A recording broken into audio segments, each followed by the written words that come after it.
These guys are ridiculous. These guys are ridiculous. Now, how about them damn Celtics? And we are back with another episode of How About Them Celtics. Sam and I are here recording Wednesday, May 15th, ahead of Celtics-Cavs Game 5. That will be in this episode. You'll get your recap of that game. Hopefully, the Celtics took care of business for our sake, but we don't know. We're recording this beforehand. Sam, how you doing today? Doing pretty good. Got my concert tickets, finally. Success? I got them. Yeah. I'll tell the story later, but I knew you'd get them. It was a process. But yeah, we have a good show. Hopefully we're celebrating a series win in moments. We also have a little update on Sam Cassell, email check-in. We'll talk about the other playoff series, and then we will do the rat list. Good show today.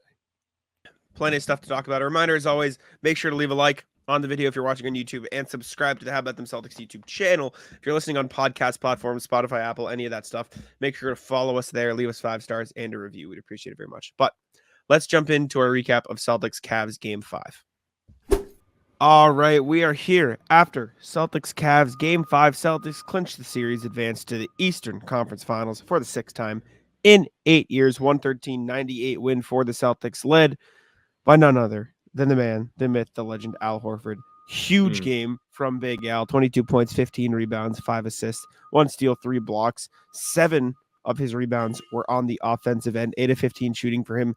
13 three-point attempts, drained 6 of them. The Cavs decided to give him the Grant treatment. Leave him open. Al said, fuck you.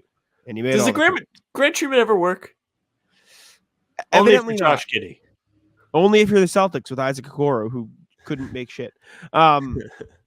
Yeah, Al Horford carried them to victory in this game, man. This was the Al game. This is everything you wanted from Al.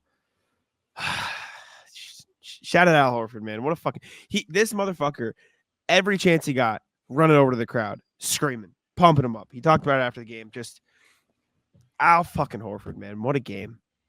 Yeah, I was about to say, you beat me to the punch. The man who single-handedly brought back the crowd that had been nearly non-existent throughout the playoffs, whether it was because they're just bored, they don't trust the team at home, which would be very fair, or they just got priced out. Like all the good fans don't really have the money to be paying playoff prices to go to these games, but he ignited them. Great play from him all around. It started with just hustling. The man made an unbelievable save at the end of the second quarter, runs the corner, whips the ball off of Dean Wade, crowd gets juiced. He had made a couple of blocks in the second quarter too, had a pair of them, and then he made some threes after they were giving him that Grant treatment, and people just got behind him.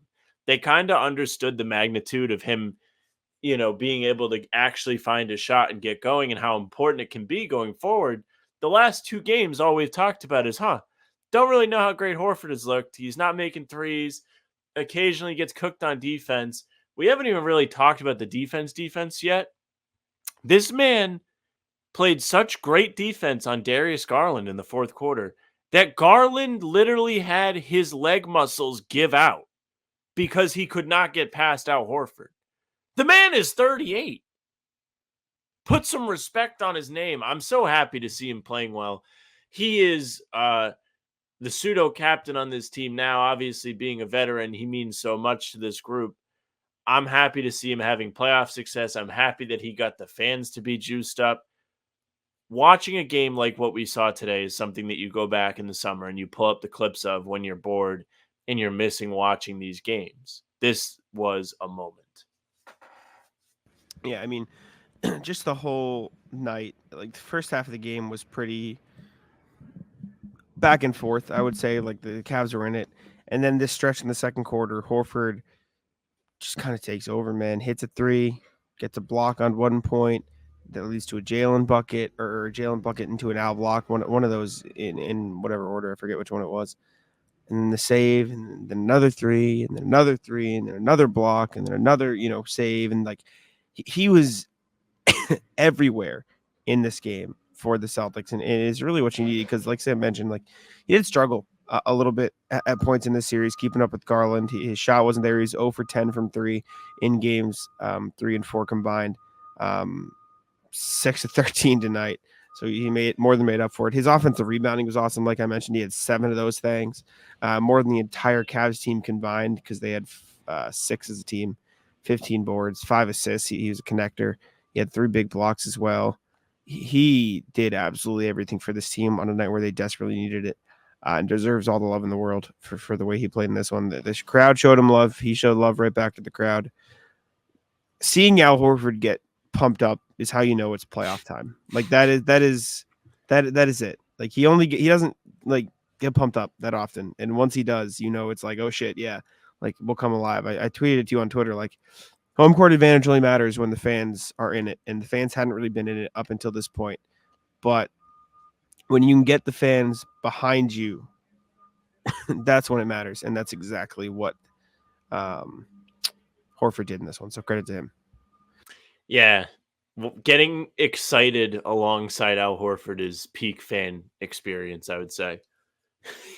He hits that dagger 3 at the end of the game, and he just starts flipping out at midcourt, pumping, jumping up in the air, doing the Jordan fist pump, waving his arms at the crowd. He looked like a wacky inflatable arm flailing tube man, and I loved every minute of it. I'm so happy we got this performance from him. He deserves all the flowers. The entire theme of the post game was Al Horford. That's all the quotes were tonight. So you're going to have an easy time putting that article together. Poor Noah has no prayer doing whatever she ended up doing. Get fucked. Get fucked. You showed up in the second quarter of the Celtics blog. Yeah. For those of you that want a little inside perspective, Jack's just like, I'll write about Al Horford. He slid right in, instantly jumped on it. He was like, oh man, I was hoping to get that. I turn to her, I go, dibs, and she goes, what? And then I send the message. She goes, no. She starts flailing her arms, getting all mad. I knew it. I knew it from the second quarter. You could see the impact he was making. Even if he didn't end up with the giant stat line, that was the point in the game where everything changed. Al Horford, with the plays he made, completely changed the course of the game.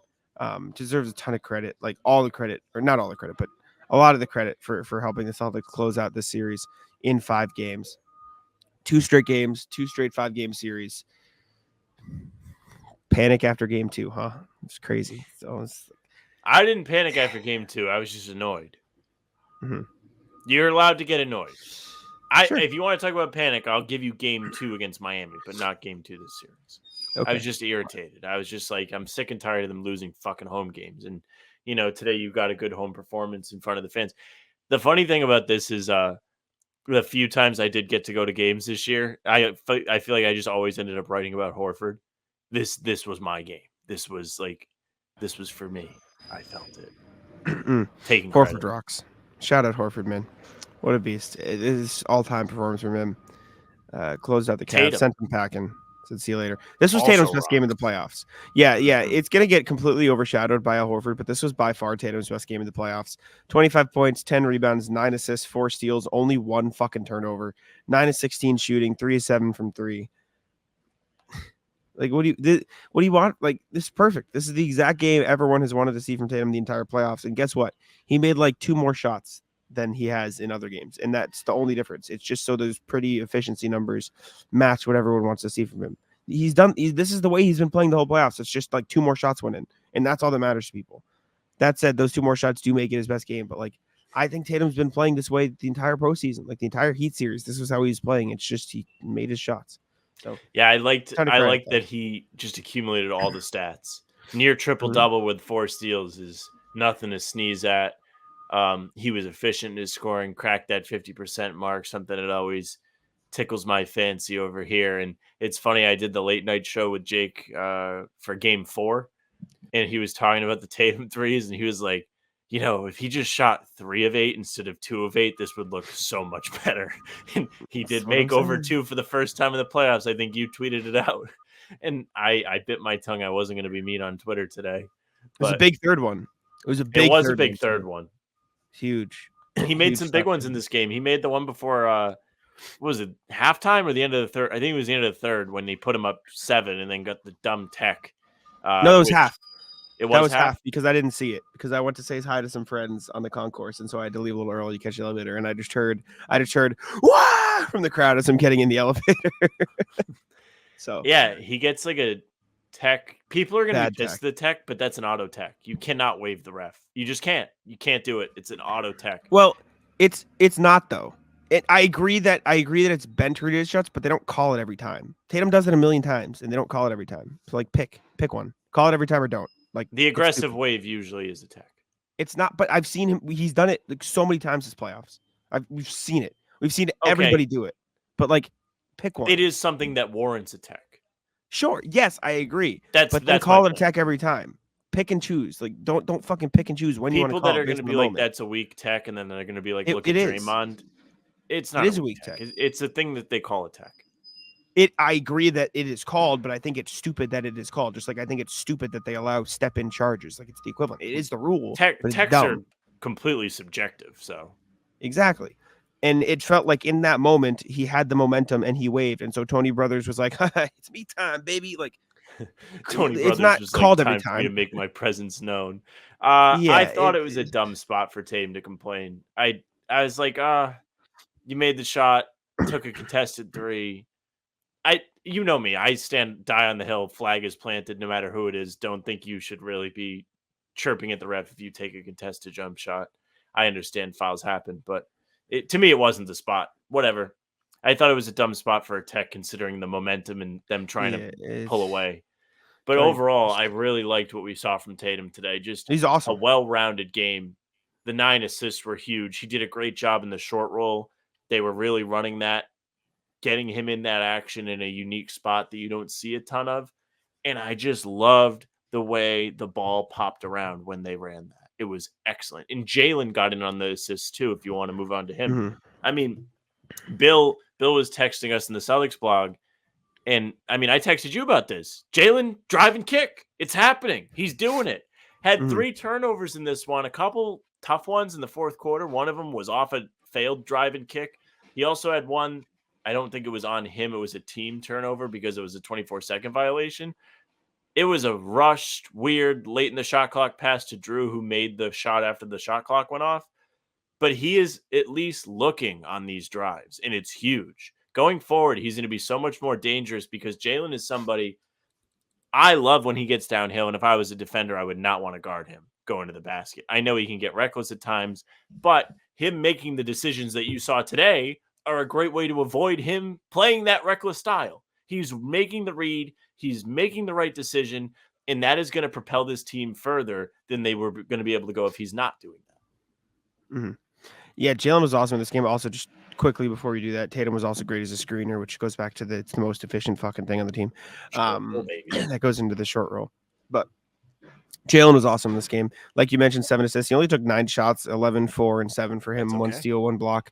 But it didn't matter. Like he just played the role that was in front of him. And there was one play in particular, which I think was really a perfect example of his like progression as a player and the way he's just been consistently able to play the correct way. And it was his last assist of the game.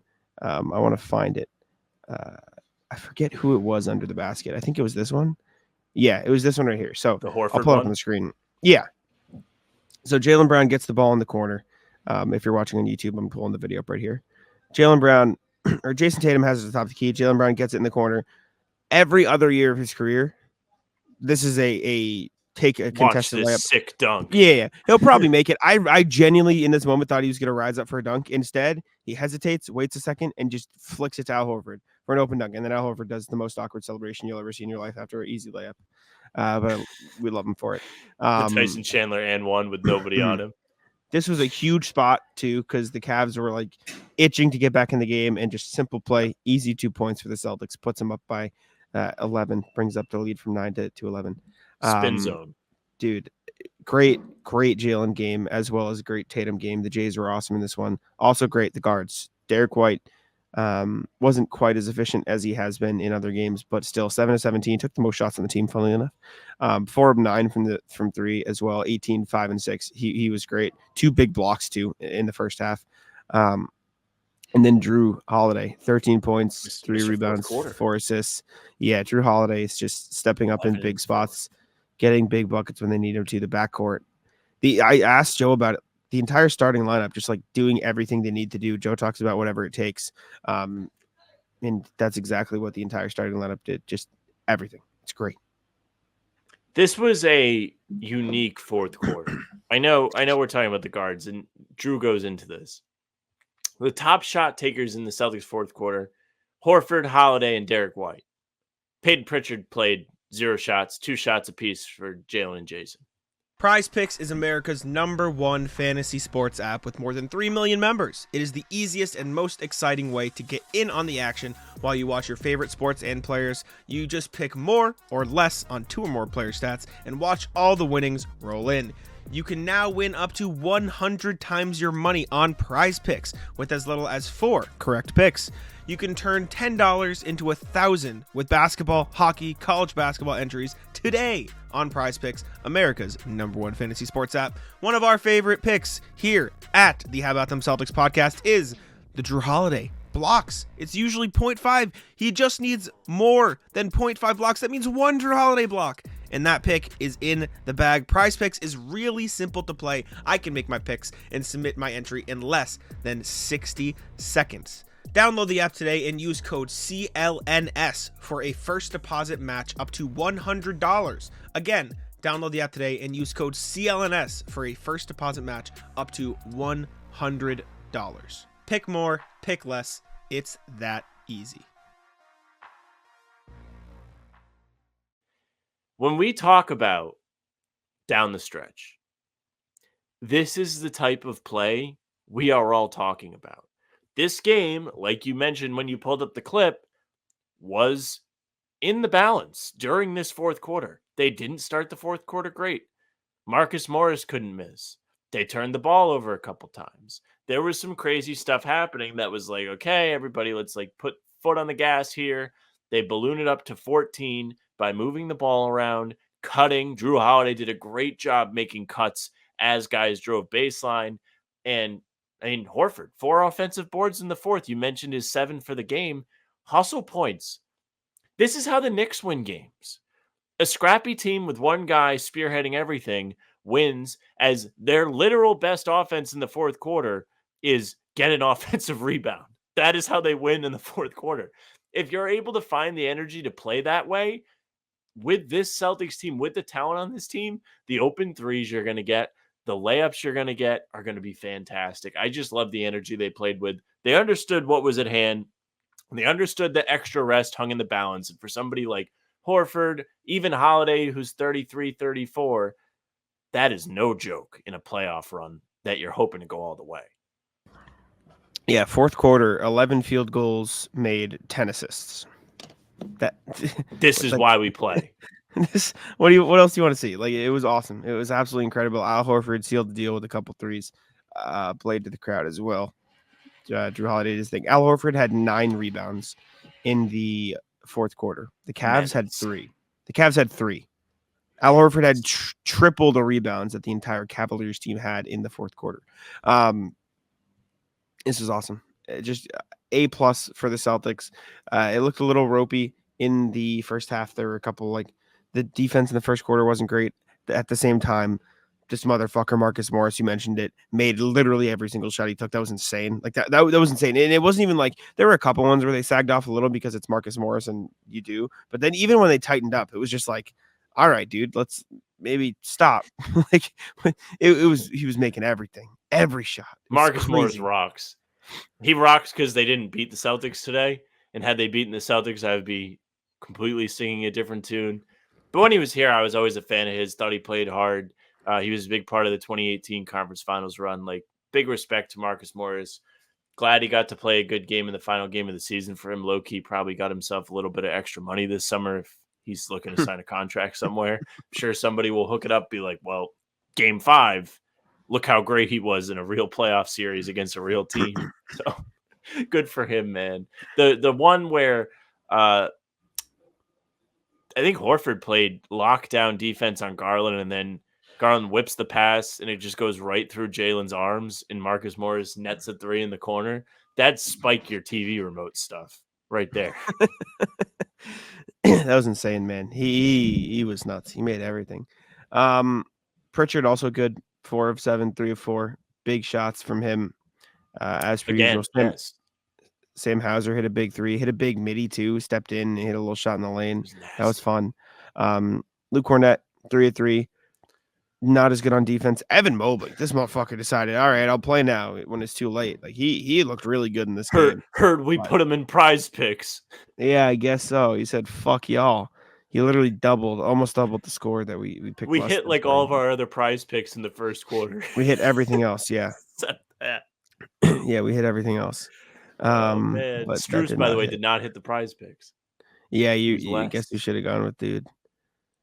I knew it. What a game, man. Florida Panthers jersey meant they weren't going to win game 5.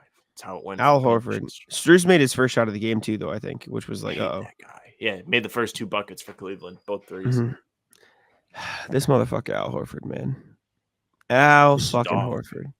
What a guy. What a guy. Joe also had, I asked the question, so I'm like, I like the quote because of that, and it's selfishly, but I asked him about basically doing whatever it takes and the team's collective ability to fight human nature.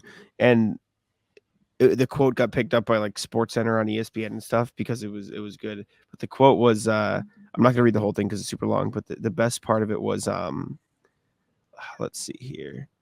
Oh, if you say everybody wants to win until it's really time to win, because then you got to nut up and do a bunch of shit that you don't want to do. So the guys, credit to them, they consistently do that, and that's what the Celtics team has done. Like Jaylen Brown taking fucking 9 shots in a playoff game. He doesn't want to take 9 shots in a playoff game. He wants to get buckets, but he's doing what it takes to win. Jayson Tatum wants to take more than 16 shots in a playoff game. He's taking fewer shots in the playoffs than he did in the regular season. Any other superstar in the league, Anthony Edwards' shots absolutely going to be up. I don't even have to look. Jalen Brunson is averaging he's averaging like 30 shots a game, right? Shooting everything. Tyrese Halliburton might be the exception because he's not fucking doing anything. Siakam shots are up though. SGA shots are up. Luka and Kyrie shots are up. Who else am I forgetting? Jokic shots are probably up. Like everybody's shots are up. Tatum shots are down because they're playing as a team doing what it takes to win. But the Celtics have so many guys on the team that when guys send pressure at Tatum, he doesn't have to take and or make the same tough shots that Edwards or SGA or all these guys are doing and getting credit for, because he can just make the right play and let his teammates do the right thing. And so while SGA and Anthony Edwards are getting all the praise in the world because they're taking and making tough buckets, which good for them, they're great. This is not to like shit on those guys. They're awesome. They've been phenomenal. Fuck those guys, man. But Tatum's ability to just play the right way is what's going to win the Celtics basketball games. And so he deserves a ton of fucking credit for that. Credit to Al Horford for stepping up, the guards for doing what they do, the defense, which wasn't very good for stretches of this game, came out big in the fourth quarter and held the Cavs to 20-point fourth quarter. This is big time, man. This is what you want to see. This is why we play. Truly is. Your quote that you got from Joe nailed on the head. 9 rebounds for Horford in the fourth quarter, 3 for the Cavs, like you mentioned. That is doing the shit that nobody wants to do. 4 of those being on the offensive glass. Shit that nobody wants to do. The Celtics just bucked up. They won this game. They said, we're not going back to Cleveland. Saved you guys all a little bit of extra time / money up there on the 9th floor. Shout out to the fellas. Loved what we saw. Teams that chant, we want Boston 0-2 before series. Oh, I have some very bad news for you. For me? Luckily, it was bad news, or is it just like piss me off bad news? Piss you off bad news. Luckily, it was quelled quickly. But there was a brief... There was a brief "We want New York" chant in the balcony. Very brief. It was drowned out by the cheers very quickly, but it was there. It was nothing that could have been caught on TV. It was like at max 2 or 3. Say this. It was at max like 2 sections, maybe. It didn't get any steam, so nobody bought into it. But there with love and respect, those people all should have been shot on site.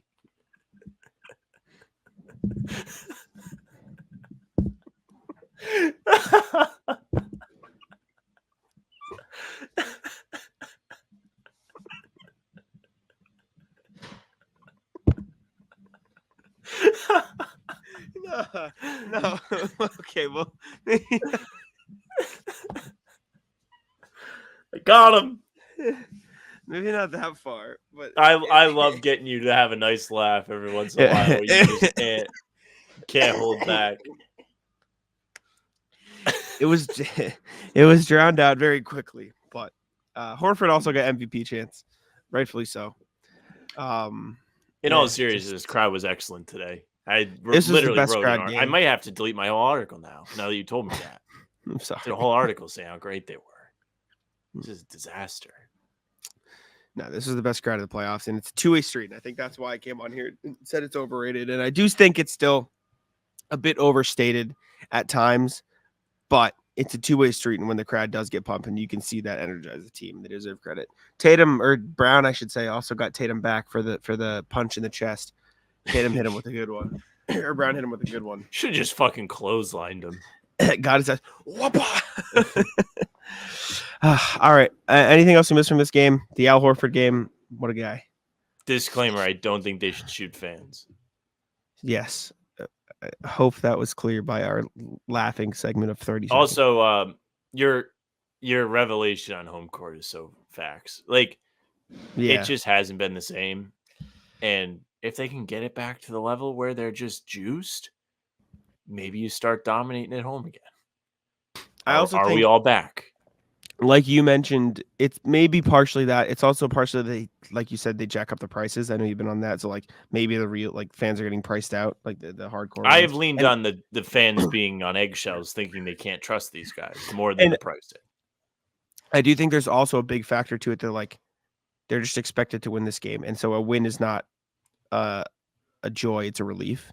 Yes. But it was a joy tonight because it was a closeout game. And I think the crowd in game 5 against the Heat was also pretty good. And at the same time, Noah tweeted this, this team's made the Eastern Conference Finals now 6 times in the last 8 years. This is just the way she phrased it was these fans are just waiting for the annual party in the ECF, or the annual trip to the ECF. That's when it'll start because that's just the bar at this point. So hopefully you see it next round, regardless of if it's Indy or New York. Do you see Tatum almost get baited by Draymond? I did see that live. Speaking of Tatum, breaking news via Noah. Everybody in the front office, the coaching staff, the trainers, the guys that hand out the equipment, all deserve credit. Starts with the equipment manager. Yeah, they wore black and one. Look at that. Yeah, and they made you fucking sweat. For like a quarter, maybe.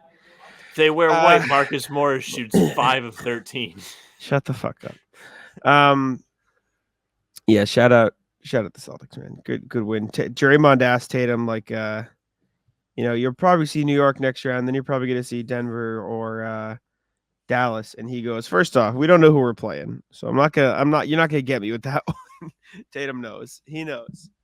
It's the equivalent of not chanting, we want Boston, which New York has been chanting. So we'll see what happens. I would do anything. Well, I wouldn't say anything. I would love to see them lose to the Pacers. Would you rather them lose to the Pacers or the Celtics? I'd rather them lose to the Celtics, but it would be really funny if they didn't even get to play the Celtics after being we want Boston for several times. I'm not saying this is going to happen. I don't think it would happen, but Sam, I just give you a moment. What would a hypothetical world of the Celtics sweeping the Knicks mean to you? I thought about this today, actually. A sweep? Not going to lie to you. I literally thought about a sweep or just a series win? A sweep. I was like, what if they swept them in game 4? Tatum's doing the Hulk Hogan, the ear thing. Do you want Boston still? At Madison Square Garden. Maybe stomp the logo. Spit on it. Call it a fake garden in the post-game press conferences. For what it's worth, I do think that series is going to go 7. I think the Celtics series. I was like, no, Pacers Knicks. I mean, it's 7-game Eastern Conference Finals might kill me. All right. Any final thoughts? No. KP was pumped after this one. He retweeted our friend Cam Tabatabay's tweet. Hell yes. Shout out Cam. Cam. KP's roundtable 6 p.m. Yeah, let's go to the roundtable tonight. All right, let's throw it over the rest of the show. Hey, gang, let me tell you a little something about Game Time. The NBA playoffs have arrived. It's the most wonderful time of the year. Who doesn't want to get in on the fun? With Game Time, you can experience it with your own eyes. Get yourself great seats to games with even greater prices. That's right. You can save when getting your tickets with Game Time. It's an authorized ticket marketplace of the NBA, which makes getting those playoff tickets even faster and easier. Plus, the prices on Game Time usually go down the closer it gets to tip-off. Who doesn't love to save a little bit of money? I certainly do. I used Game Time back in March when I took the lady to a game. We went to see the Celtics play our Pistons, and it was great. I could look and see what the seat view would be just using the app. Didn't have to be surprised when I showed up. Plus, you do get those last-minute deals. They have the flash deals and zone deals. Zone deals, which you can choose a section of the arena and let Game Time choose those seats. You'll save a little bit of money that way.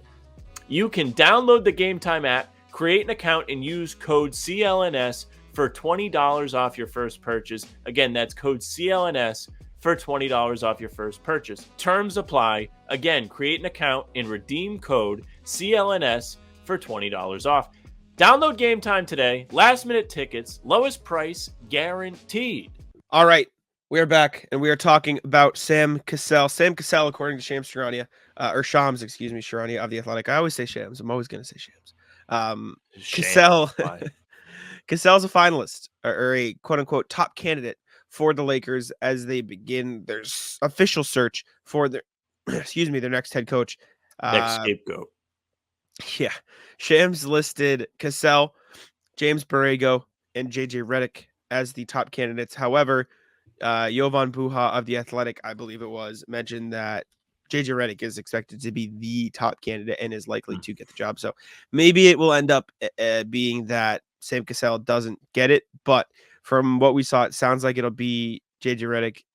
But Sam Cassell is in the mix and would be, if he did end up getting the job, the second of the Celtics assistant coaching staff to leave after one season, because Charles Lee is already the Hornets head coach. He kind of knew coming into the season that this was going to be the case because they brought in like the Avengers for the coaching staff, but it's the Lakers would be quite the heel turn. The heel turn, and also just I think it's just a bad spot for a first-time head coach. Like even JJ, do we really think this is going to be a kickstart moment for JJ as a head coach? It's going to be cool at first, like him and LeBron will be buddy-buddy. And it is a unique LeBron head coach situation where he comes in with like a prior relationship with the person. They do the podcast. And, Redick has played against LeBron, all that. But when you take a job like this as an inexperienced coach, JJ, I don't think is coached anywhere. Just coaches the kids at the AAU. Why would you want this? This is like a golden example of if you win, it's not your credit, but if you lose, everything's your fault. Like this is an all lose situation. I don't think it's going to go well. I think there is a plus side to it in that JJ is friends with LeBron. Like I do think people who is LeBron is buddy with have done better and have fared better. What do you want to say about that? Whatever. But like it is just true. Like he is friends with Ty Lue and Ty Lue did fine. There's a whole mix. I also think this Lakers team could and should be good. Like I don't think it is an impossible team to win with. You just got to build it out correctly, and you got to put the right pieces around LeBron and AD, and you got to maybe I'm crazy for this. Maybe get some shooting. Crazy concept, I know, but maybe get some guys around there on the bench who can shoot the ball. But I think at the end of the day, there's 30 head coaching jobs in the NBA. So if you have the opportunity to get one, you kind of take it regardless, especially if you're built to be a playoff team. And for as much as we're talking about the Lakers being bad and et cetera, like they were a playoff team. Like they made the playoffs. They had to go through the play-in, but they did make the playoffs. They were competitive, and there is room to grow when you have two of the top 10, 15 players in the league on your team. And so I think if you're any of these guys, you take it and you throw your hat in the ring and you take the chance to be a head coach in the NBA. For JJ, that would mean, just a complete shift in lifestyle based on what he does right now. And I'd be curious to see how he handled that. For Sam Cassell, that means, just moving up one rung of the ladder in a new city. And for James Borrego, who the Hornets probably should have never fired in the first place, getting back in the big seat and coaching again. So I'm curious to see how it plays out. I think it'll go to JJ, and good for him. I'd just be really interested to see how it ends up playing out. Yeah, they got Coach K spearheading the coaching search. I truly do wonder who he's going to Wait, really? Yeah, Coach K is involved as like a special consultant. I think JJ will do a good job, man. I like his basketball philosophies. If anybody's gonna tell them to get shooting, it'll be that motherfucker. So No, I mean I like JJ. If I'm JJ, I don't really think I would want to coach. But everybody's different. Like the way he talks about basketball, he like probably lives, wants to breathes coach, yeah. basketball, loves it. Like probably misses being a part of teams and everything. But he's got it pretty good. He's just doing the pod, making bank. He's doing the ESPN games. Like he's at the peak when it comes to basketball media. To want to jump back in and coach, and I don't know. I guess that's the competitiveness in him, and you do have to respect it. But good luck to him. I hope Sam Cassell doesn't get it for his sake. He'll still be up for whatever's next. Like the Wizards job might be a thing that he may go after. So that'll be a thing this summer. I'd rather the Lakers job than the Wizards job. I think if you have the Wizards job, you can kind of like work as the team grows and build and like instill your philosophies and stuff. Yes, but I think he'd get fired before they did anything substantial. You think so? I mean, look at Portland. Chauncey Billups, like, cooked. Look at James Borrego in Charlotte. He got, 2 years before he got canned? Like, that's just how it happens. Unless you're Mark Daigneault and you miraculously, that team was young and they just improved. Like, that's the only way you end up on a rebuilding team and stick around for them to be good. Like, when's the last time outside of Mark Daigneault somebody joined a rebuilding team and stuck around for them to be a truly competitive team in the playoffs? Different times, Brad. yeah, Brad exactly. was the one that came into my mind. 10 years ago? Tibbs. You know what I'm saying? Like, it just doesn't happen often. Well, his Knicks team was shit when he got there. And yeah. Well, but there they are weren't. examples of it. But he didn't join a rebuilding team. He joined and they were good the first year. Daigneault joined the Thunder and they were ass the first year, and he didn't get fired. Like, Tibbs didn't get fired. How long has Mosley been the Magic coach? That's another fine example. He was the Magic coach. This is his third season, and so they were 22-60 his first year, and now they're good. So like there are examples, but it is rare. Monty in Phoenix. When did that? I mean, it was short-lived, and it didn't end well, but I feel like he was there. Yeah, he was bad the first year. Yeah, and then, but they had that sort of like they were 34 and 39, but they had that bubble run. That kind of like I think if they didn't have that bubble run, he might have been fired. Do you know what I'm saying? Like there's a balance to it all. But I don't know. We'll see. Anyways, next thing, Kristaps Porzingis watch. Porzingis is still out, but there's rumblings. People don't think it's as bad. I know Woj went on PMT and said like that was just something I had to say about the multiple games. He went on to say conference finals was the thought. Via Woj, via Barstool. Via Woj, but like, duh. Like that's what everyone has been saying since he went out. He's like, yeah, get through the second round and then I'll be back in the Eastern Conference Finals. No shit, Woj. No shit, Shams. Like, this is general like assumption, right? Am I crazy? No, I mean, when it happened, that's what we were like, well, what if conference finals? Conference finals is 3 weeks from the time the injury happened, like almost to the date. So, do we know if Giannis was doing actual work like Porzingis is doing? I don't think he really did much. After the season, he said he wasn't close to coming back. Yeah. So I don't think so. Well, I know he wasn't close, but I didn't know if they were trying to get him to do stuff, and like maybe the drills were similar to Kristaps, and like that would be like maybe he's not as close as we all think. Oh, I'm not sure. I haven't seen anything of him doing drills, etc. But, yeah, I don't know. I feel like Kristaps will be fine for the Eastern Conference Finals. Hopefully that is the goal for him. Hopefully he is all right with that. Hopefully it is Tuesday. I don't know why I get Sunday's a primetime slot, but I don't know why the NBA insists on if this series starts on Sunday, there has to be a massive gap in the middle of it. Yeah, what is it, 3:30 and 8:30? No, like it would go Sunday, Tuesday, and then Saturday. Oh, really? So that's stupid, whack. Man. I get it. I get with the arena booking and everything, but travel. Nobody wants that. Nobody wants that. I don't think it's about wanting. I think it's about just the easiest way to do things. Like just it hasn't always been like this. Are you sure? Yeah, I don't think in years past playoff series have had massive breaks in them every single round, even the conference finals. Let's see. Shall we? Should we fact check? Or should we not? The Let's Brooklyn see. series, when they swept them, had a break. So I'm looking at '08. I'm going all the way back. Fuck it. Okay, go back. 08 first round, April 20th, 2-day break, April 23rd, 2-day break, April 26th, then 28th, then 30th, then May 2nd, and then May 4th. So there was 2-day breaks between each of the first two games, just like the Heat series. And then second round, May 6th, May 8th, May 10th, May 12th. And so that went straight.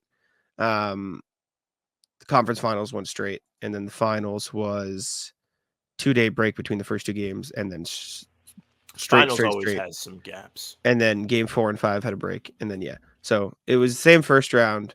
I think it all just depends on how the series go and how stuff plays out. So I think it just truly depends year to year.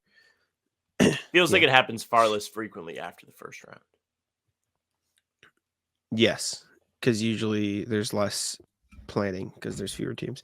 But hopefully Kristaps is back and well by the time the conference finals roll around. But it sounds like from everything that is coming out, it sounds like he's making good progress. So that's fine.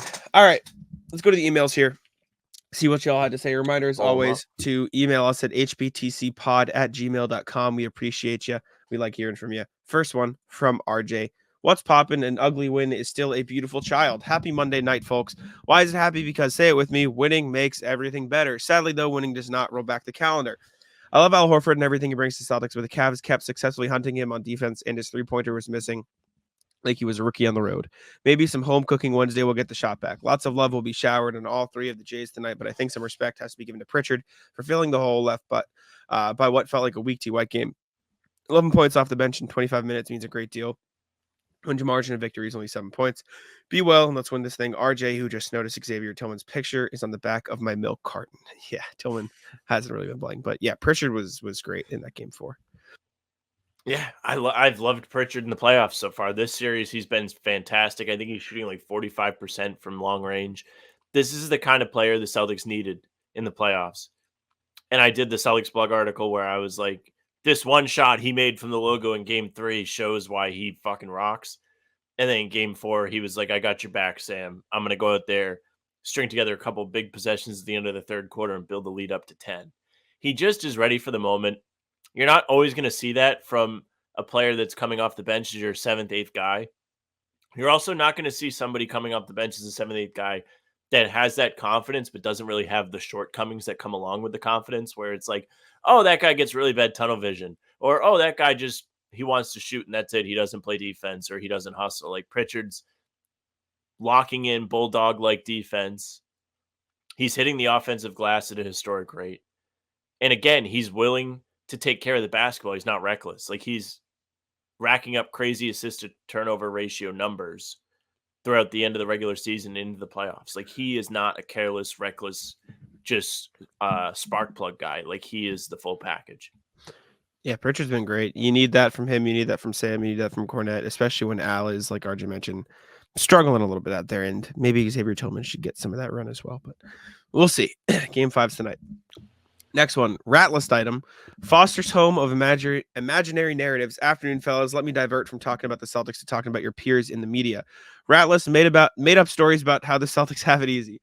The Celtics got to be the number 1 seed by kicking people's butts during the regular season, even while they integrated Porzingis and Holiday into the team concepts, as both of them had to manage their health. KP missed 25 games, alongside trying to keep 4,000-year-old Al Horford springtime fresh for the playoffs. Because of their success, they earned the right to play the 8th seed in the first round and dispatch them in 5 games. That earned them the right to play the 4th seed. Presuming for the moment the Celtics advance, they'll play whoever shows up on their doorstep next, the Pacers or Knicks. They play whoever they draw. It's not like they ordered room service. Yes, NBA to go. I'd like a menu of Detroit, Charlotte, and I don't know. Let me have Toronto for the ECF. You're all out of Toronto? Okay, I'll take Chicago instead. I understand that it's easier to write a story to fit your own biases instead of getting facts, doing actual analysis, and crafting a cogent commentary. Cogent? I don't know that word. But if you wanted to be the basketball equivalent of Fox News, grab a gig with a clickbait mill and leave the real writing to the professionals. Be well, RJ. Wow, RJ got pissed. That's very fun. I love that. But yeah, I mean, we kind of did the video on this when we talked about Tatum yesterday. I don't think it's fair to criticize the Celtics for who they have to play. It's not their fault.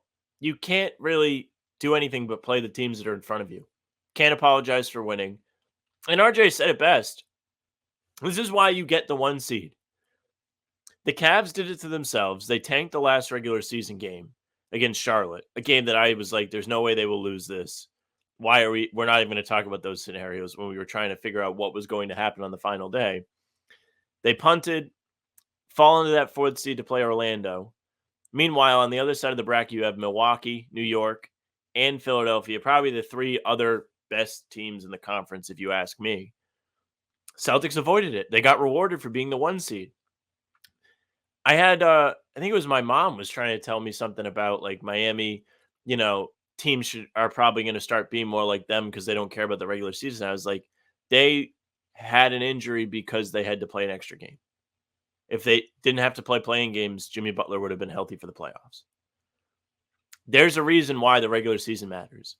Despite the Celtics not being serious at home and actually dropping games where they shouldn't, they've done a tremendous job of taking advantage of who's actually in front of them. They haven't screwed around. Hopefully they've won game 5 against Cleveland by the time you're hearing this.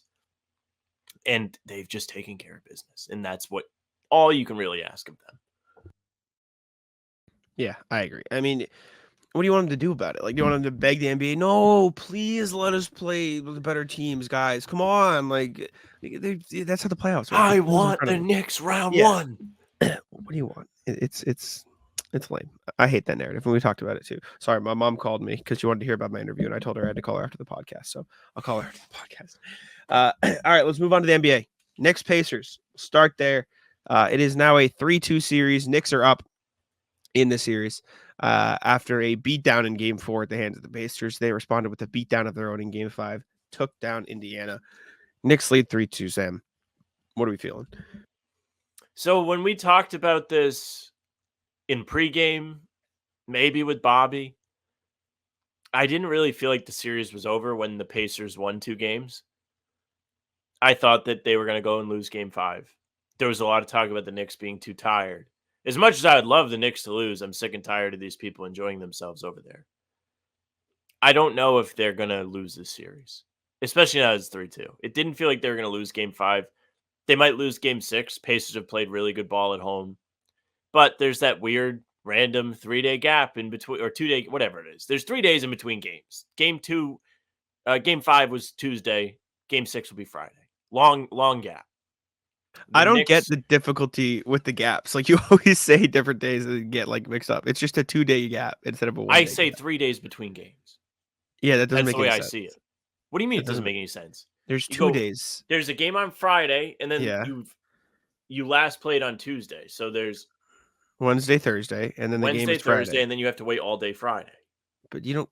That's not how it works. There's 72 hours between tip-off. So there's a 2-day break between games 4 and 5 of the Celtics series. They play 2 days apart. No. Yes. That's just not. That is how like you think of things, and nobody else on the planet thinks of things. That is just not. It's a 2-day break versus a 1-day gap. Like a 1 day. There's a 1 day off, 2 days off.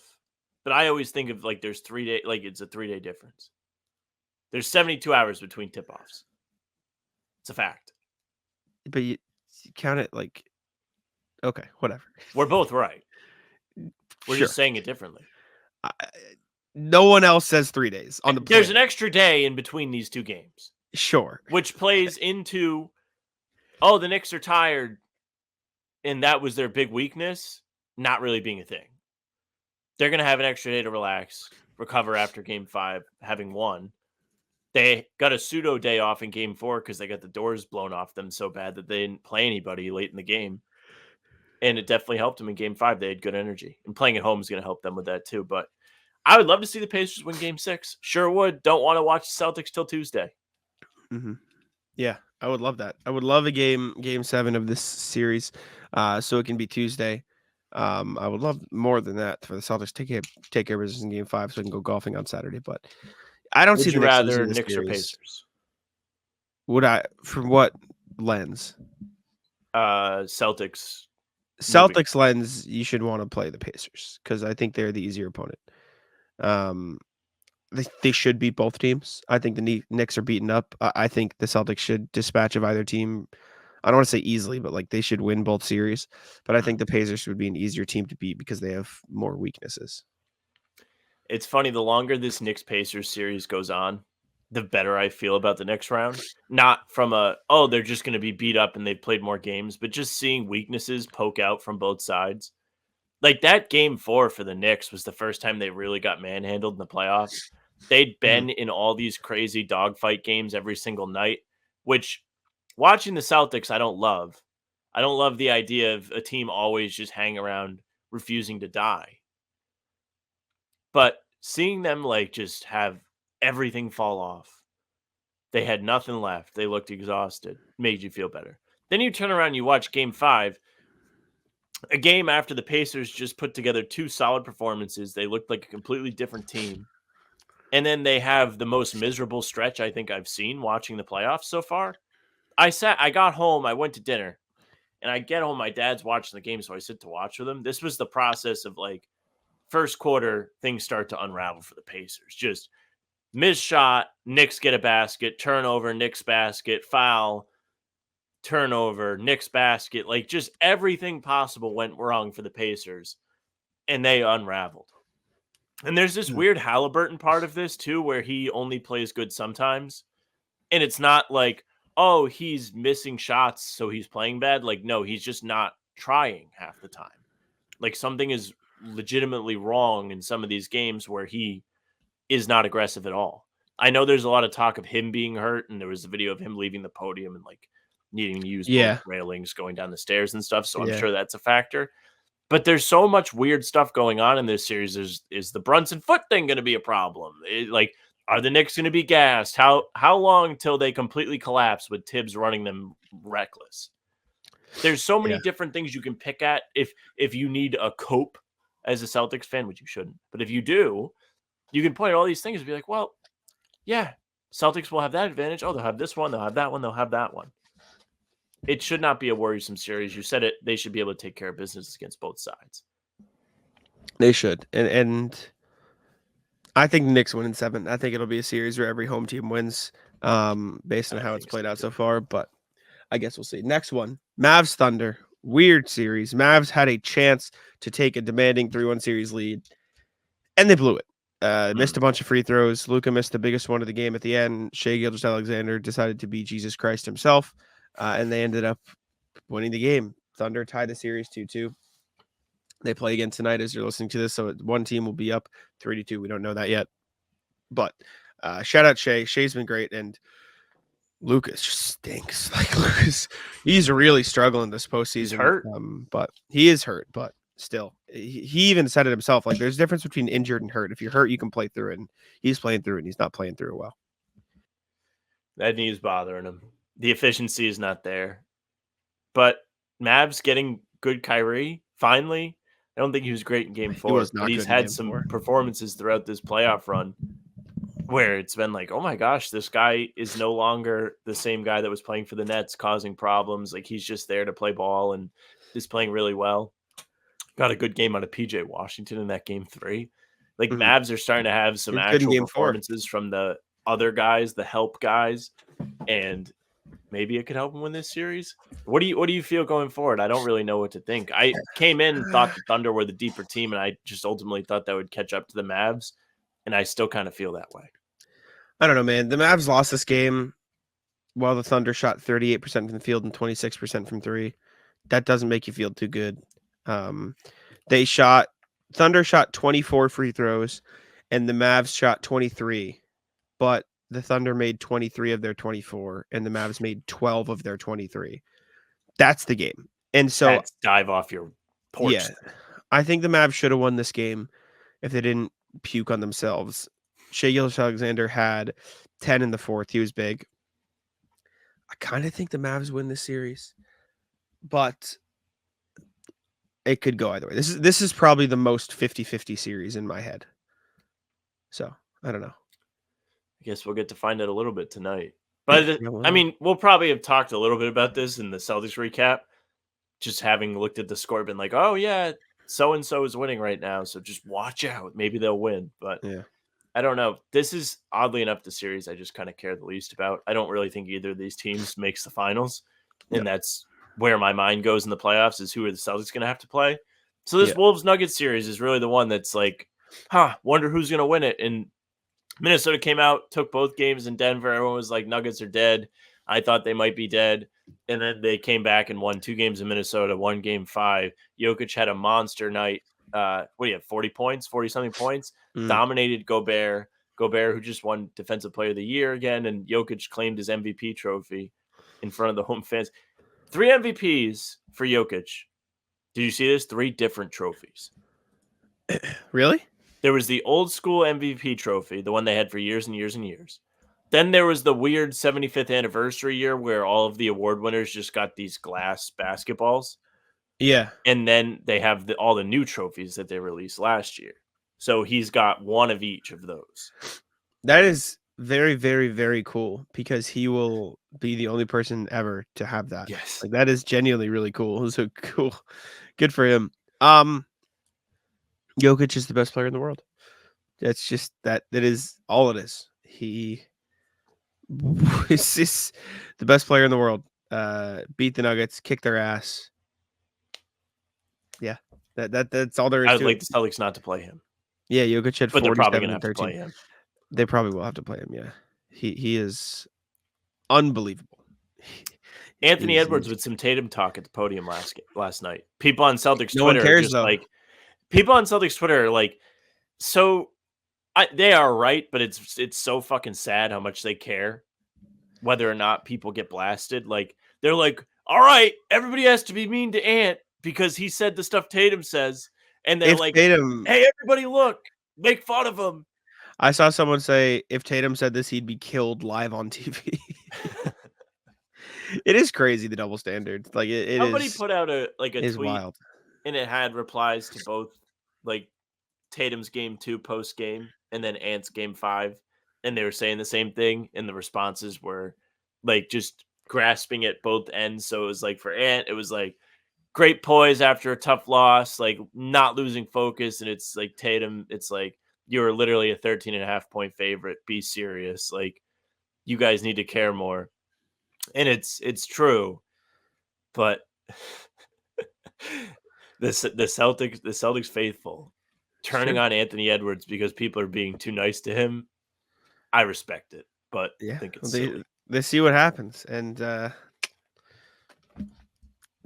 respect it. I agree. I like it. All right, let's go. NBA draft lottery. We'll talk about the Hawks here a little bit as well.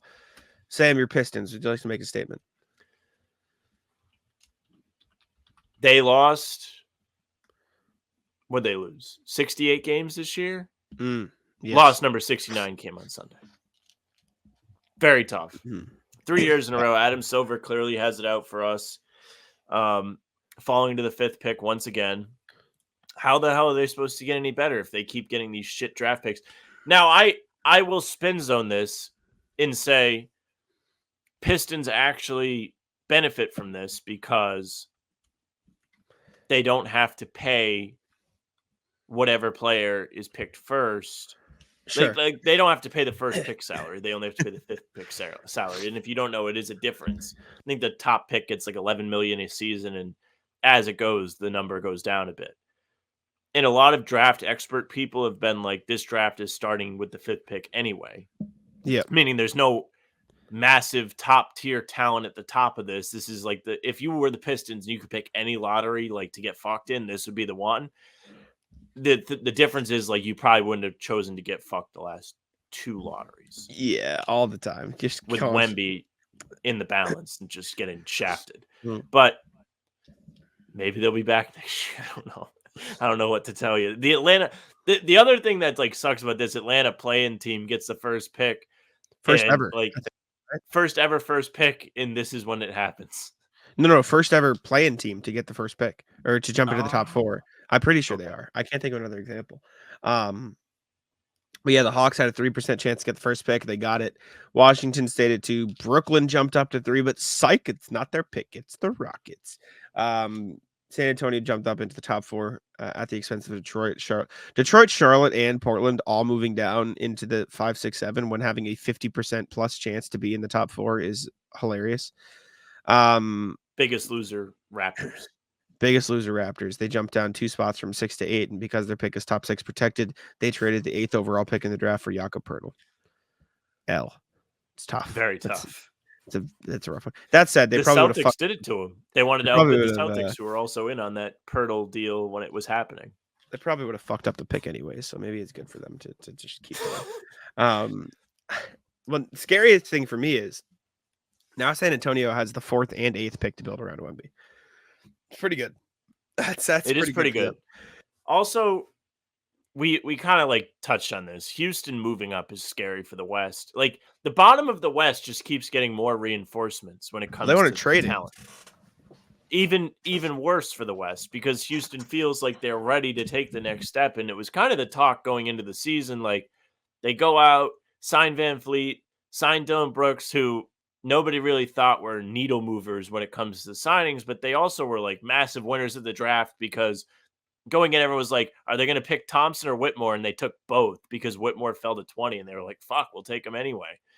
And now they have another top pick, which they can be using to trade. They were reportedly in on Draymond last year, thinking that they were ready to take the next step. And now you have a team where they almost got in the play-in this year. They had stretches where they were either excellent at playing basketball or they were the absolute worst. And you're going to be able to patch some holes. So watch out for Houston next year. Not going to say they're going to be like a serious contender, but they are going to start trending in the right direction. Yeah, Houston is the big one to watch out for, but Atlanta is the big winners of the day because number 1 pick probably spells the end of Trae Young era. W. Atlanta. All the rumors say chance of trade talks are, quote, very real. That is from Woj saying there's a high probability that he gets included in discussions.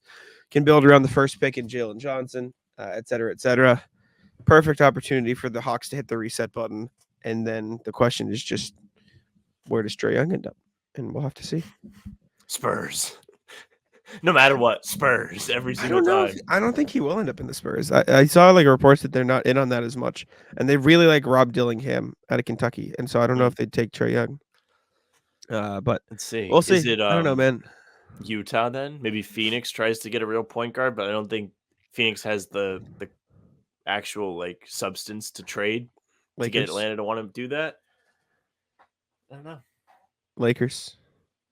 Yeah, Lakers. He can stand there and not have the ball in his hands. I do think the Lakers make a lot of sense. Be interesting. Put together a fine package. He'll just become D'Lo. That's exactly what he'll be. I think what's it called? New Orleans is another good one. Him and Zion is fun. I like that a lot. I like, I don't know. It's weird. Brooklyn, I really like. I think that's a good one for him. I think Bill Simmons was talking about this, and he picked out Brooklyn, was like, yeah, you can actually try and like spice up a rivalry with the Knicks just to draw any kind of attention to yourself because the Knicks hate Trae Young so much, and that would be like a big draw for them. We shall see. We shall see. Anyways, I don't know. Trae Young's probably gone though. But they won the lottery. Chicago? Because they're going to keep DeRozan? No. No. Please, no. That'd be terrible. Levine for Trae Young trade would be horrendous. That'd be everybody. They both like do a Western shootout, like the take 5 steps and draw, except they both hit each other and both die. I don't want it. Please, no. Please, no. Just rebuild. You got Kobe White, man. Just hit the reset button, Chicago, please. Anyways, shall we go to the rat list, Sam? What you got for me? So rat list is Ticketmaster. So I was trying to buy these fucking concert tickets today. If you watch Talking Seas, I thought I had them bought. And apparently they had multiple pre-sales. For the first pre-sale, you have to have an American Express card. So I picked my tickets, picked my seats. I get to check out. It's like, add a new card. And I was like, okay, because I recently had to get a new debit card just because mine would have expired this year. So I hadn't yet bought tickets from Ticketmaster. And I was like, okay, I'll put it in. Then it's like you can only buy these tickets with American Express. And I was like, what the fuck? I didn't know that was a thing. So I had to wait till noon. I went to the gym after we did Talking C's. Get done, go and get my coffee. And it's like 11:55. I'm like, okay, I'll eat my sandwich at the counter. I'll wait for the thing on my phone. And then I'll get in like line to get my tickets. Sitting there, timer goes off. Nice. Pick my seats, go to checkout. When I'm at the checkout port now on my phone, it does not have. So you ever get like those pages on your phone when you're trying to load a browser and it's like it never has the bar at the top move all the way over. Like it just doesn't register that the page is fully loaded. That was happening to me. So I would see like you have your tickets, like do you want ticket insurance? Do you agree to terms? But there was nothing coming up for the payment section. Yeah. And I tried, didn't work. So I finally came home and I had to do it all on the computer. What a process it was to get these fucking tickets. You got them though? I got them. Not Not cheap. That's all that matters. Can't Not imagine. cheap. Guy Care to hasn't gone on share? tour for 6 years. Yeah. Care to share? Yeah. Go see Childish Gambino at Mohegan. No, care to share the price? Oh, care to share the price? Yeah, it's like $250 a pop. Oh, that's not bad at all. What? That's not bad. When I'm like thinking about buying tickets like to the Celtics, like I compare it to that. Like if I'm paying $250 to go to the Celtics, that's not cheap. No. But $250 for a concert ain't bad. Noah Khan. Oof. He's at a stadium. He's a Fenway, yeah. How much you pay for those? You don't want to double it. 500. Mm-hmm. And then my sister got a deal, and so I'm gonna resell the ones that I bought. So it's gonna end up being cheaper. But like they're they're woof bad. Ratlist, my sister's friend, and this is just a funny story. Like, it doesn't have any impact on me. It's just like a psychotic way of thinking about things. So my sister and her friend went to Florida to visit my grandpa and my grandpa's wife, Nancy. Great, love it, whatever. They're traveling, they're flying, and my sister's friend made a list of stuff to bring. Now, Sam, let me ask you this. I'm not talking clothes. I'm not talking like suitcase. Backpack you bring on the plane. Like, I'm talking the essentials. Start listing stuff. Like, what are you bringing on a trip? What are the top things you need to remember? Am I doing this as me or a regular person? Because for me, if I'm packing my backpack, I could have my laptop, I could have my mic, I could have my camera. Like I have to have my pod stuff. Sure, that's fine. Yeah, keep going. I have chargers in there. Stop. One of the top items on our list. No charger by choice.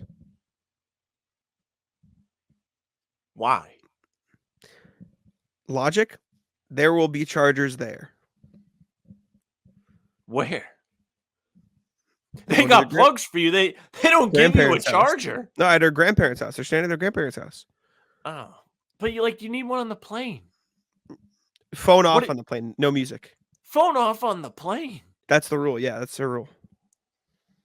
What do you mean rule? These are her rules. She wrote them down. Like no music on the plane by choice. Is your sister expected to abide by this? No. This is just her personal travel rules, like how she's choosing to live. No phone on the plane. What is she really afraid of? Yeah, no music on causing the plane transmission interference and causing the plane to crash. Like phone off. Yeah, no. So this airplane is literally mode. How Kerr ends, where like Larry's flying across the country, and everybody's tattling on each other for having their phones not in airplane mode. No charger by choice. Bizarre. Freak. Insane. What do you think the longest you can go without being on your phone is? Well, a long time, but that's just because I'm on my computer. Do you know what I'm saying? Like I could be without being on like Twitter. A long time. I'm always checking Twitter. That's always me too. It's part of the job. Like it's the job. Yeah. I'll play basketball. Like we had our men's league game on Sunday. Like this is actually like funny. So Sunday, obviously on Sundays, Jack and I record whatever you hear on Monday. So we had to record, and Jack texts me at 6:50. My game is at 7. So I don't have my phone on me. And then I didn't check my phone for like an hour. And I was like, oh my God. It's hard not to check Twitter. I don't know how people don't check Twitter like once every 10 minutes. It's probably better. It's probably better for their mental health, but Yeah, someone in the comments is going to be like, look at the brain know. rot that these two have. I They know. can't go 10 minutes without checking Twitter. Yes, it's kind of our job to check Twitter for like a little bit of like in our defense.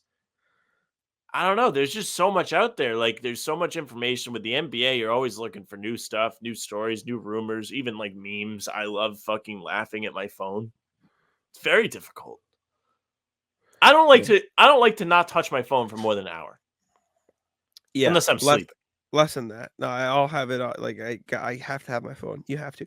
Henry goes on walks, and my mom does it too, and they just leave their phone at home.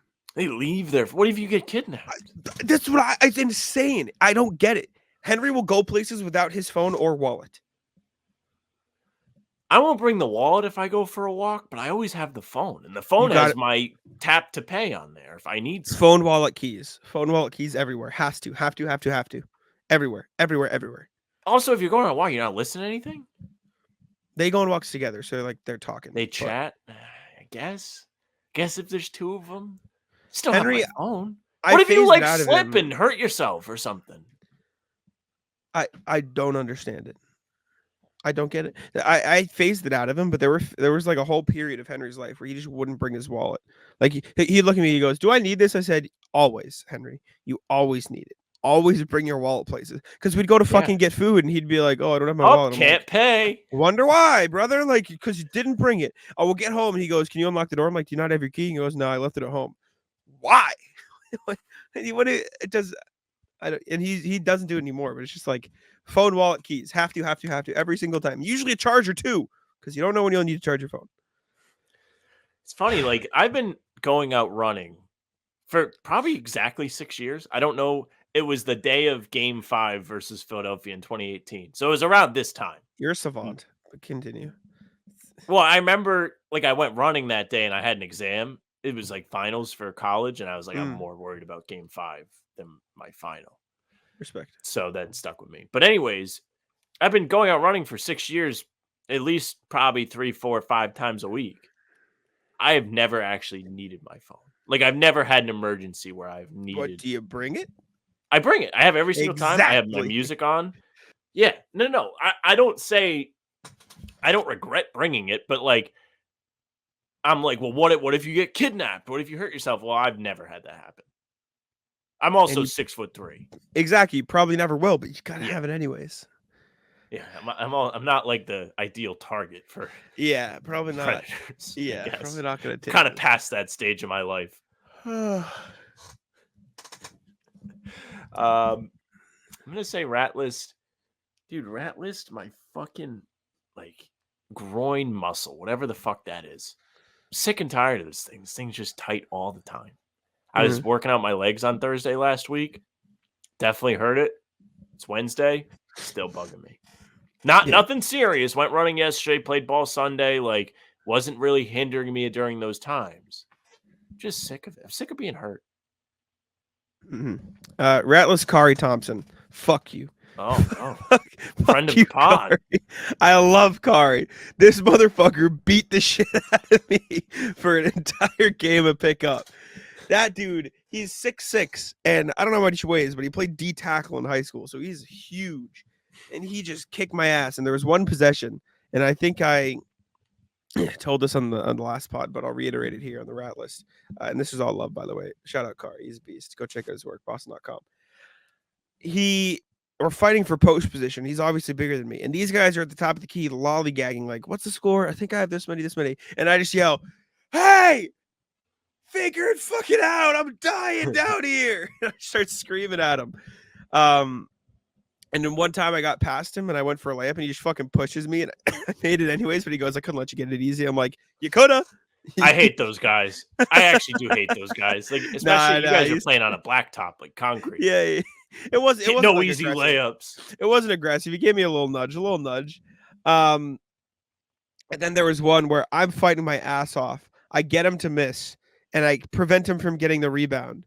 But then Bobby Manning comes running down the center of the court, and Noah and Justin and Bobby and everyone just watches him grab the rebound and just go, please help me. I lost every fucking game I played. The day was tough. I guarded Corrales well, John Corrales, but they still managed to win. But shut up, pick up ball was fun. That was good regardless. There's nothing I hate more in pickup than when people don't know what the score is. Like I think you may know this, but every time there's a basket, I say the score. Say it every time. It's just like a routine for me now. I hate when I'm saying the score and people are like, "What's the score?" I'm like, "I just fucking said what the score is." People forget, man. They forget. Or like they try and like put out the wrong score. Like there's this one guy that always is shaving points. I'm like, dude, I just said the score. How are you going to tell me? I'm the score guy. Rat list. Fucked up. Rat list. I don't really know who the rat list is. Anti-rat list. Roaring Kitty's back. We're on. Christ. I got the Robin Hood up in front of me. Jesus rough day Christ. today. Little rough. The GameStop is back. Now Jack is shaking his head, but I said to myself, now you have not seen the movie Dumb Money. No. So I watched that on a flight. And I had regret. I was like, should have got rich last time. Not gonna not get rich if it happens again. He tweeted that he was back. I bought. I didn't buy a lot. I'm not playing reckless ball here. But if people are gonna benefit, I'm gonna benefit. Okay. And what if it crashes? So it's having a bad day. I'm still up. Okay. I was up over 100% yesterday. Okay. From what I put in. There you go. It's not bad. Don't take investment advice from me. Disclaimer. I don't know anything. I'm blindly following a guy that's not even tweeting advice. He just tweets meme videos. That's all he's doing right now. There you go. But if you don't know the GameStop guy from last time, he was the one that was like doing streams and he'd be like, I like the stock. And then everybody would buy GameStop and GameStop went up over 3,200%. So people made a fuck ton of that guy turned. That's all it was. It was just him doing streams and saying, I like it. And then that's what happened. It was like he was doing streams. He was going on Reddit and like people on Reddit were like cult following him. And he was like, don't sell the stock. Everybody hold it. And the goal was to like fuck over like the people that were purposely like fucking with the stocks, like the rich people. Yeah. And it worked. And it worked. But now he's back. Yep. Respect. So, figured I would get in on the fun. There now. Fair enough. Diamond hands. Anti-ratless Cleveland, man. Cleveland was fun. Like it was genuinely like good time, good people. I think it was more a product of like the people I went with, I'm friends with, and you just have fun anywhere because they're cool. But a couple good restaurants. Went to this taco place called Barrio. And you like make your own taco. You remember MCAS, like multiple choice where you can fill in the bubbles? They were you didn't have MCAS, but yeah, whatever. You know what I'm saying? They had that, but for tacos. Like you'd fill in bubbles of what kind of taco you want, what kind of shell, what kind of meat, what kind of rice, what kind of toppings and shit. So that was cool. Those tacos were good. But the highlight, we went to this barbecue place called Mabel's. That place was fucking great. Me, Kari, Bobby, and Justin went, and we got like a platter of a bunch of shit. We got pork belly, we got ribs, pulled pork, and we got one other thing I can't remember. But my God, it was so good. They had the barbecue sauces. Shout out Mabel's, man. Mabel's was great. And our hotel was nice that we got an Airbnb.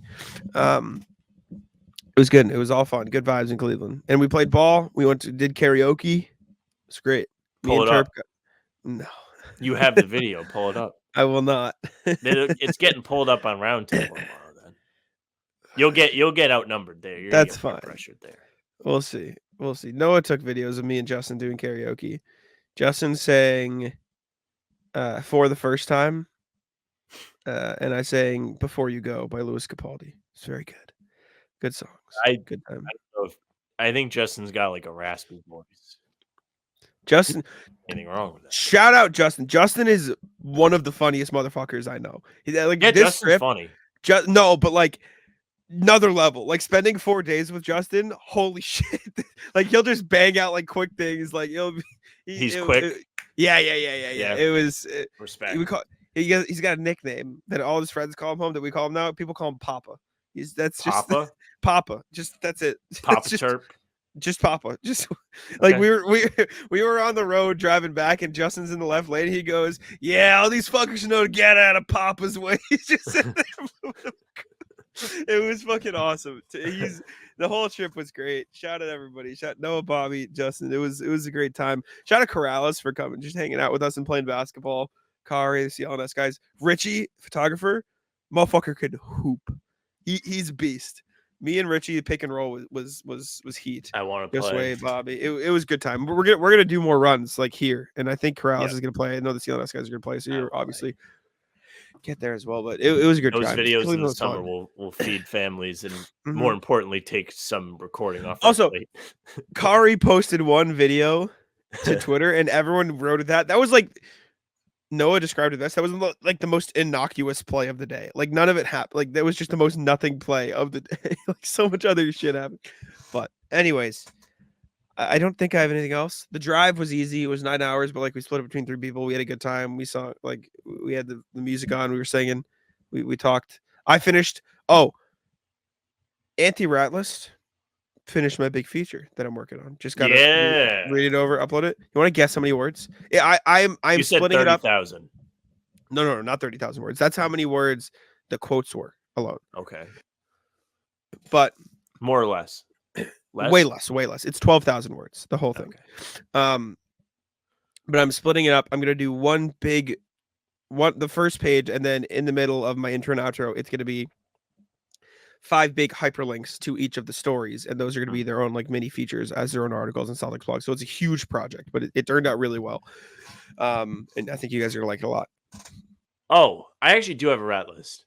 And it's funny that you made me think of this rat list because of when I discovered the rat list yesterday. You were telling me this story while I discovered this. Rat list, multiple people are involved in this rat list. Rat list, the people that shared the fake Tatum "We Want Boston" picture. Yes. And I'm going to tell you why. So if you don't know, there was a picture going around Twitter, probably got over 100, 2,000, 100,000, 200,000 impressions of Tatum wearing a "We Want Boston" t-shirt. This was not a real image, if you didn't know. It was fake. The reason why I hate this, and you may agree with me, that feels like a little bit of a bad look for Tatum. Because it's very off-brand for Tatum. Tatum, who is very mild-mannered, very quiet, doesn't really talk a lot of shit. Like, it's just not what his brand is, which is fine. That's who he is. But I don't think it really is a good look for the, not fan base, for the people involved to, like, fake that and, like, kind of put that out there. Because a lot of people thought that that was real. And the guy who actually put out the original Photoshop is trying to sell this shirt, which is fine. Advertise your shirt. No problem. But don't respond to people who are asking you if it's real, being like, yes, it's 1,000% real. Because it's not. You're actively lying to people. This guy's Geo Made It, at Geo Made It on Twitter, posted this. 108,000 impressions. Celtics Unite posted this. Oh, did he delete it? Maybe. Or did he block me? I don't know. Me.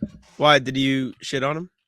Yeah, I tweeted the thing out yesterday of Spider-Man 3 when they make the fake picture of Spider-Man, and I was like, it's a fake. Empire State Photography confirms it.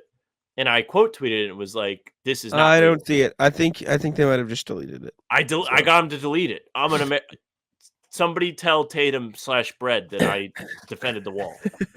Okay. Because I don't think that's fair to him. No. All you need is some other fan base to see that, and he gets shit on, or like they're like, I don't know. It doesn't seem like the Celtic way right now. The way this team has been built, the mindset thing, all of the calmness, all of the great things that this team has about it quality-wise, that seems to go against it. I did not like that was out there. So Celtics Unite has amended that issue. We'll leave it at that. But the other guy has not deleted it, the shirt-selling guy. Yeah, no. That's grimy. Respect for deleting it though. Did not know. Mhm. Yeah, I'm a that's whack. hero. Sure. All right. Anything else? I think that's all I got. That's it for me. We can wrap there. All right. Thank you all for tuning in. We appreciate it very much. Make sure to leave a like, subscribe to How About Them Celtics. Email us at hbtcpod@gmail.com with your thoughts, and I'll let Sam wrap it up. Hey, thank you very much for listening and watching. Make sure you subscribe to the channel, hit the notification bell so you don't miss any of our daily uploads, whether it's the full pods Tuesday, Thursday, and Sunday, game recaps the morning after each game, or other videos in between. It's all coming at you at 5 a.m. daily. We also have Talking Sleeves live on the channel Monday, Wednesday, and Friday mornings tentatively. We have Celtics of the Roundtable coming at you typically Tuesdays around 6. Tomorrow, Thursday, as you listen to this today, 6 p.m. Around then, we're going to be here on the channel live with me, Jack, Bobby, Noah, Justin, Cam, and Kari for the Roundtable Weekly app. So don't miss it. It's a ton of fun. And Jack and I are here live before every single game for a half hour for pregame. You can find us on Spotify and Apple as well. If you follow us there, the full pods and game recaps will go right into your feed. Great way to keep up with all the content, even if you're not going to be right in front of your computer screen. You can email us, hbtcpod@gmail.com. We read your emails each and every single pod. We love to hear from you guys. You're a huge part of the show, so get in on the action. You can find us on socials at How About Them C's, Twitter, Instagram, TikTok. Facebook's just the name of the podcast. Our streams are there. They're on Twitter, and they are on YouTube. Jack's Twitter's at Jack Simone NBA. Mine is at Sam LaFrance NBA. That's it for us. Tic-tac-toe. Come on.